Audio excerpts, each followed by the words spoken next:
Okay. Do you have actually, I'll stop. Let me just stop it. Right, over to Judith then to introduce our first speaker, Reid. Well, we're delighted and absolutely just so excited that Mark, that you've agreed to host our ALL January session this year again. As Helen was saying, usually we would be at the BFI, but thank you so much for being here today. You usually always host us, and it's just such a treasure. And a special opportunity for us to see the BFI, to be there, but also to then catch a film afterwards and see all the amazing resources that the BFI has to offer. For all those who don't know Mark Reid is the head of education of the British Film Institute, and he's a specialist in all things on film, and usually offers a fantastic session for us where we then get to listen to sounds and imagine what we can hear, and then to chat to each other about what we think is going on, and to show us a real practical example that we can then use in the classroom. Mark is a specialist on film literacy and on film pedagogy. Mark, shall I just move over to you so that you can add to what I haven't forgotten, but I hope I've done a little bit justice on what I said to introduce you.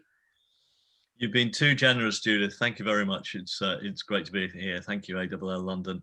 We've been doing this for years, haven't we? The Saturday conference at the South Bank, and there are many lovely things about being at the South Bank. There are very many nice things about being in one's bedroom in weather like this. It's pouring down here in East London, so I'm kind of pleased that I wasn't cycling through the rain at 8 o'clock this morning and opening up the building. But it is always nicer to have people face to face and show off our spaces. Helen, thanks very much for the mentioning of BFI Player. I'm just going to say a couple of things about Lan in a moment. So what I'm going to do, just give you an update of the things that we're doing to support MFL teachers, particularly in the film aspects of your teaching and of your curriculum. And then I'm going to talk about an international film education program that we've been involved with for 10 or 11 years. It's been going on for 25 years. It's French and international, so it's got partners all over the world. And as part of that, I'm going to show an 8-minute film. So be prepared. You get to see a kind of a collection of little films made by children. So that's the half hour. Now then, just on you might have been aware that we run before lockdown. We've been running cinema study days in cinemas for MFL from Key Stage 2 to A level, and for other subjects as well. But we have a big MFL program, and we had to stop that on the 16th of March. I think we had an event ready that week, and we had to cancel everything. And that was 9 months ago, and we're still not really in a position when we can go back into the cinema. Our cinemas are closed. They've opened a couple of times in the autumn for 2 or 3 weeks at a time, and then they were closed again, then they opened again. So we've had to move everything online, or as much as we can. And I think at this point, I have to go into our website and just show you some stuff there. So do I stop sharing and then start again? Or can I? Is that how it works? If I'm on PowerPoint, I stop sharing and then yes, that's the easiest way. And then reshare because I need to look at the website. Excellent. So our website, which I think had the dubious honor of being the worst website in the world. It was just, everybody knew, our digital people knew it was terrible. But so over the last 6 months or so, it's been revamped, and it's looking cleaner, it's looking clearer. It's got lots more white space around it. So, but at the same time, the old website is carrying on in the background. So we're going through this complicated migration process anyway. The things that we put on the new website are some materials around Laen, which, as Helen pointed out, is on BFI Player, and that's because the BFI has bought the rights to the film for 7 years. So it's now a BFI distributed film. So when it was on in cinemas, it was as a BFI distributed film. So it's a great opportunity for us to build some teaching materials, but also to take advantage of the existing materials that our friends in BFI DVD were producing. I think I have to just go back a stage.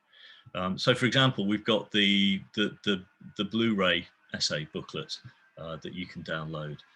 We've got a video essay which has been made just looking at aspects of the film.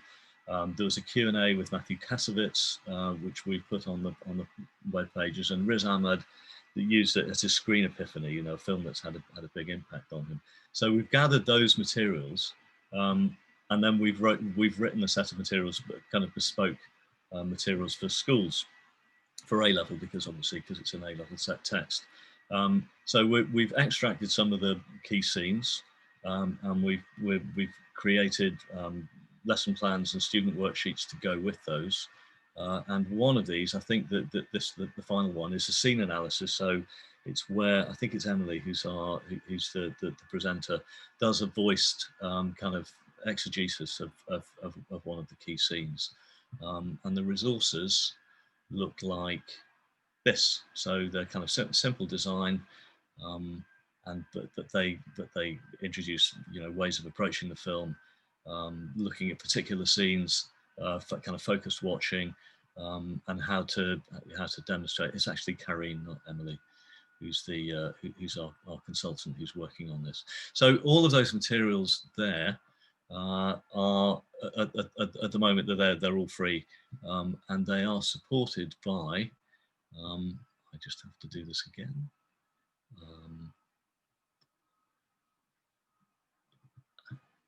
They're supported by some live online events. So because we can't do events in cinema, we've been doing big webinars where we might get 40 or 50 schools or teachers signing up, and then when you had children in school, students in school, then there might be 10 or 15 students in class and watching the presentation on a whiteboard. We did 3 of those in December. I think they're about an hour long, maybe a bit more than an hour long, 10 o'clock in the morning. And we are on Tuesday 26th, and then the following Tuesday we're going to do the same with Voltaire and All About My Mother. So we're trying to put our A-level texts and A-level study days as far as possible into work, into resources and into live online events. They're all free for the moment. I mean, we're partly because we don't know how to charge for them. At some point, we might have to look at a small pricing model, but we're not so worried about that at the moment. We just want to try out these kinds of approaches. And after half term, we're just thinking about Key Stage 3 because we're in a funded program supported by the Rothschild Foundation, and part of that funding is for us to particularly develop Key Stage 3 events for modern foreign languages with schools in Buckinghamshire, actually. But because we're going to do this online, it's for schools from everywhere. So, which is a good thing, I guess. Well, I think it is. Because we do turn these around very quickly, we don't have time to put them on the website. So if you're interested, if you want to sign up, just send an email to that address and say what you're interested in.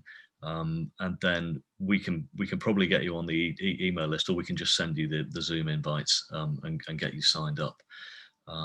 So that's education@bfi.org.uk. Now then, the thing that gives me greater pleasure, or I mean, that is my thing that I really love talking about and wanted to present just briefly, is this international film education program, which is called Le Cinéma 100 ans de Jeunesse. I'm sorry, I couldn't insert an acute angled E.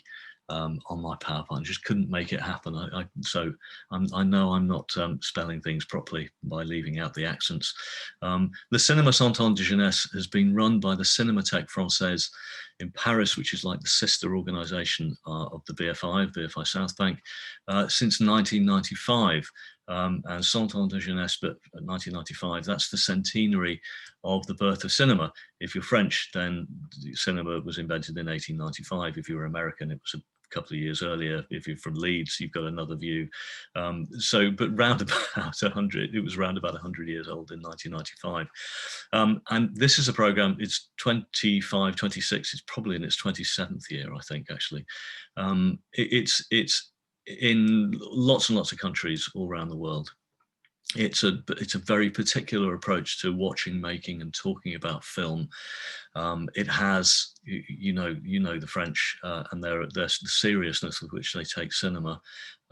It's a focus on film as film, so it's not using film to do anything really. It's looking at the unique resources and pleasures and kind of wonder of cinema.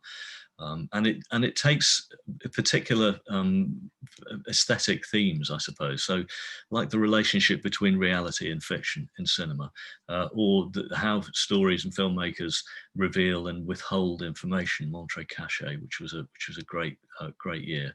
And this year we are looking at time in cinema. Time is one of the kind of fundamental building blocks of film. It's the thing that made it unique and distinctive in the first place. So we're looking at all of the different ways in which filmmakers manipulate and create the impression of and play with time. And last year, the theme was sensation. And so this was a question about how film either recreates or stimulates or reproduces or approximates the kinds of feelings and senses and sensations that we have. And it's one of those French words, I think, sensation and sensibilité, that these are words that don't translate directly, I don't think, into an English equivalent. So there's a whole kind of constellation of meanings around those, which start with the senses, the physical senses, but then morphs into kind of feelings and sensations, and then become emotional. And it's another kind of fundamental aspect of film. Anyway, so the kind of structure that the program follows every year is that they put together maybe 60 film clips from the history of film and from the world of cinema. If you're used to Hollywood film, there's a bit of Hollywood film in there. They particularly like Hollywood films from the 50s. But you're getting film from all over the world. You're getting films from East Asia, you're getting films from Latin America, lots of French and European film. So it is a kind of education in the world of cinema, in global cinema, and takes us away from the kind of Hollywood dominance. So they give us clips. There's a theme every year. And then every year we get a kind of typology, and that, from what I understand of French intellectual culture, they love a typology. They love to kind of break things down, make things rational, make things systematic. When I taught film for a while in the 90s, and I thought there were three kinds of camera movements, essentially up, down, and across. And when we did camera movement with our French colleagues, we found out that there were actually 27 or 19 or 40 different kinds of camera movement, all broken down into, using camera movement to introduce characters, or to leave a scene, or to introduce a space, or to move between one space and another. It's a real kind of rhetoric of film. And because this is a making program as well as a watching program, they prescribe a set of exercises, practical exercises, like writing film sentences, like making very short pieces of film. And they give us 3 of those to do, all about a minute long, very simple. You can do them on a phone. And then at the end, we do a film essay, and they call it a film essay, as in a kind of trying out, an experiment, a trying out, an exploration of ideas, which can be up to 10 minutes long. What happened last year was we got halfway into the program, and everybody was doing their exercises on sensation and trying out, the sounds of sensations, feelings, lights, all kinds of different senses that film can capture. And then suddenly the pandemic shut everything down. And very quickly, our colleagues at the Cinematheque said, "Well, let's see how we can take advantage of this and make it work in the current situation."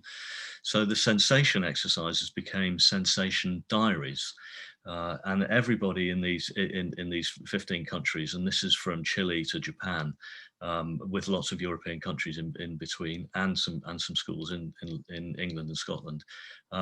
Everybody who was at home, including the teachers and the filmmakers, were invited to make very short, under 2-minute diaries of what it feels like to in this moment to be where you are.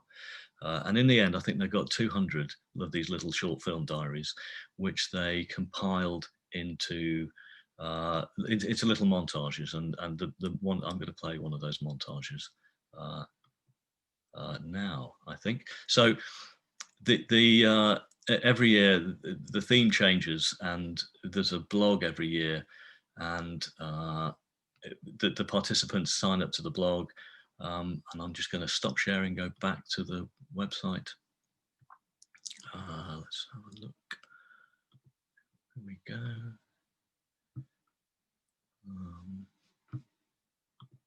Here we go. Right, so here's this is what last year's blog looked like. They'll tell you the rules of the game. So the rules of the game are every year these are the exercises that we have to do. So for sensation diaries, this is what we were asked to do with a smartphone, tablet, or even a camera, heaven forbid.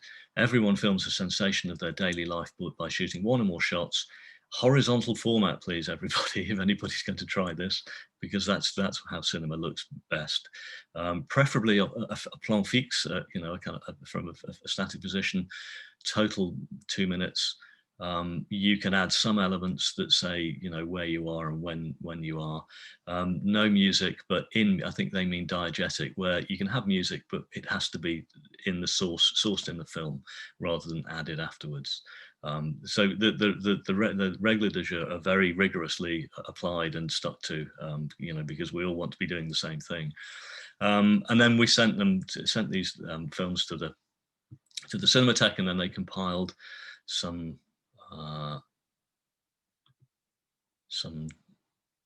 montages. Okay, so there are 8, 7 or 8, and what I'm going to do is I'm going to play the first one, which is 8 minutes long, and then it's pretty much finished. I'll just come and say a couple of things at the end.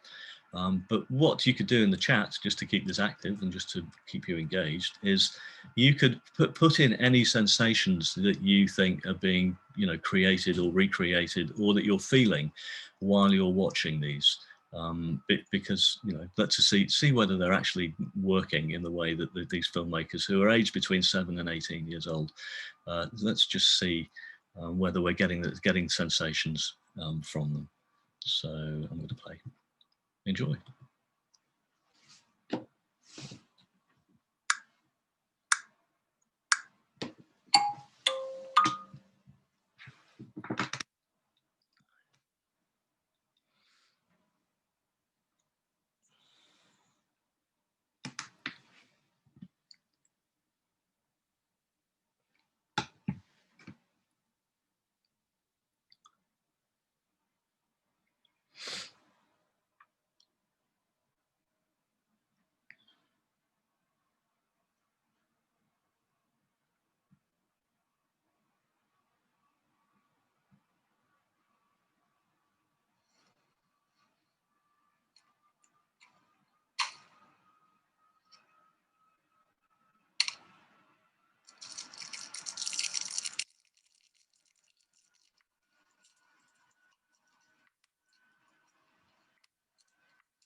I'll just pause there so you can see the list of the schools, the countries, the cities, the towns that participated last year.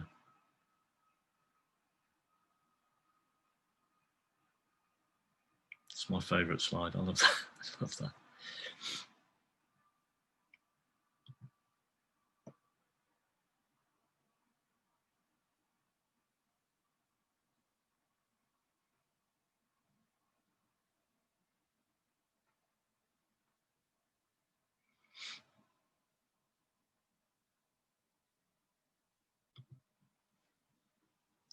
I'll just go back to the PowerPoint.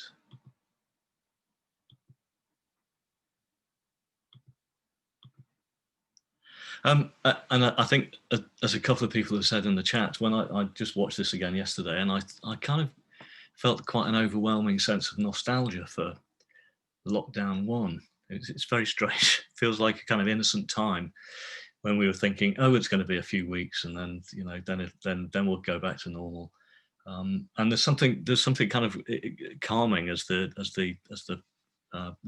title says, about being able to just sit in the sun, read a book, play with a pet. So there's hardly any anxiety at all in that in that montage. So I think it's very powerful for that. And what a lot of pets, and don't children love that? I mean, people love their pets, but children in particular love.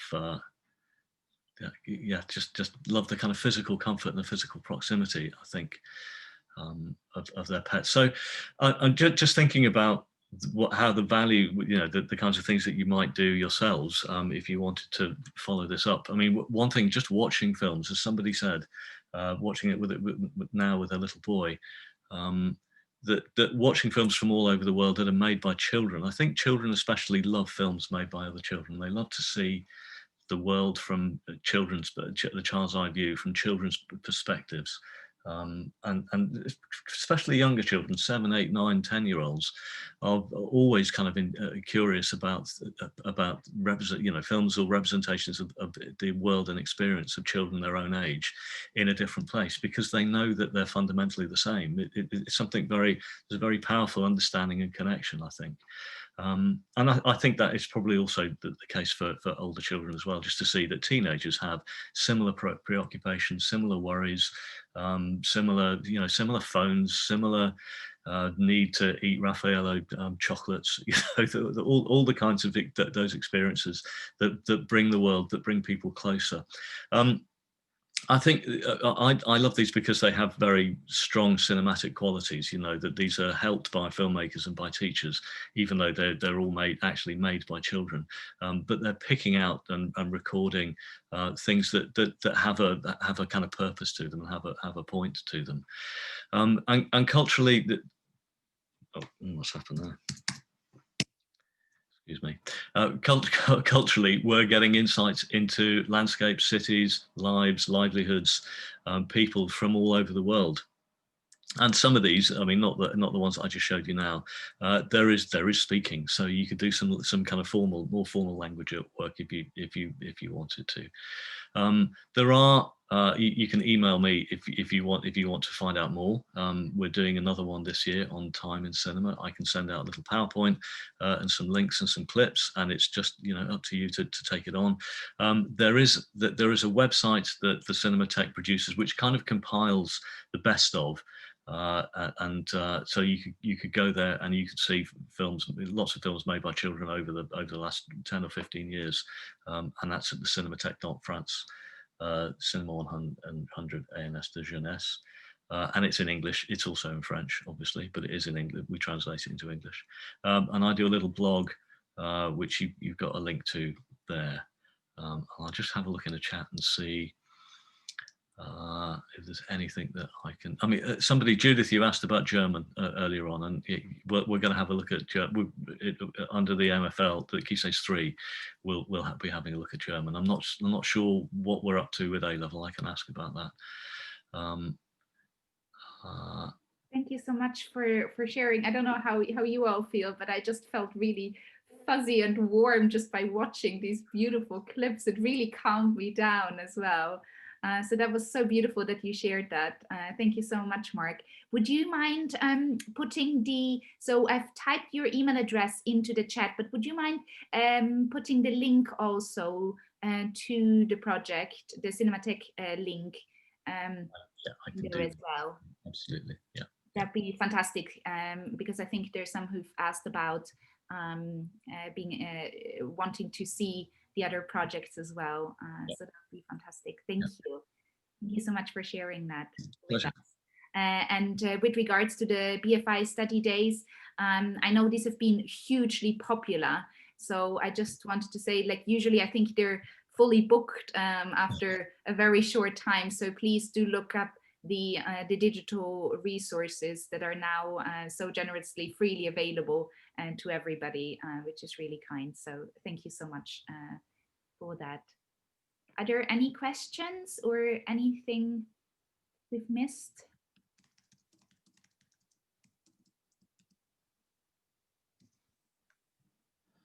I think just can I say one thing? As we watched that, it was silent. Is it actually silent or totally silent, or was it that we just didn't share the sound? Oh, there was no. I thought I was going to stop, and then I thought, oh, perhaps that's part of. Oh no, no, no, no. I thought as well. Yeah, I was thinking No, the there same. was sound. I mean, there wasn't a lot of sound. Oh right, but because I think I got a message saying mute, but then did I mute and then not? No. Anyway, it doesn't matter. Yeah, Is it available on the website anyway? We can watch it with sound. Watch it with sound, yeah. As well, yes. I'm only- sorry. I did think that was probably the case, but I thought I didn't want to. I just felt we were just quite, as you said, Judith, it was quite calm, and I thought actually this is rather nice. Just No, the only noisy bit was that in the Corsica sequence with the big tower block, they were doing the 8 o'clock clap, and it's just a nice thing that there was a kind of support. You know, you could hear that there are people all over the world were doing what we were doing on our doorsteps at 8 o'clock. So there's a lot of banging on pans at that point, but that's the only noisy noise that you miss. Watch it again, this time with the sound. It's my fault. Normally I check on all those things. It's my fault. Oh yeah. Yes, I think you can optimize it for sound, can't for sound playback when you play video, and I just missed that. Sorry. It's fine. but I thought it was actually really nice to also see the power of these images, even without sound. And you know, you could have pupils then doing a voiceover, a little narration, or think about which music would fit very well. So I actually found it quite powerful without sound as well. Yeah. Lovely. Okay, thank you so much again, Mark. That was really beautiful to watch. And thank you for all the information and for sharing all these resources with us here.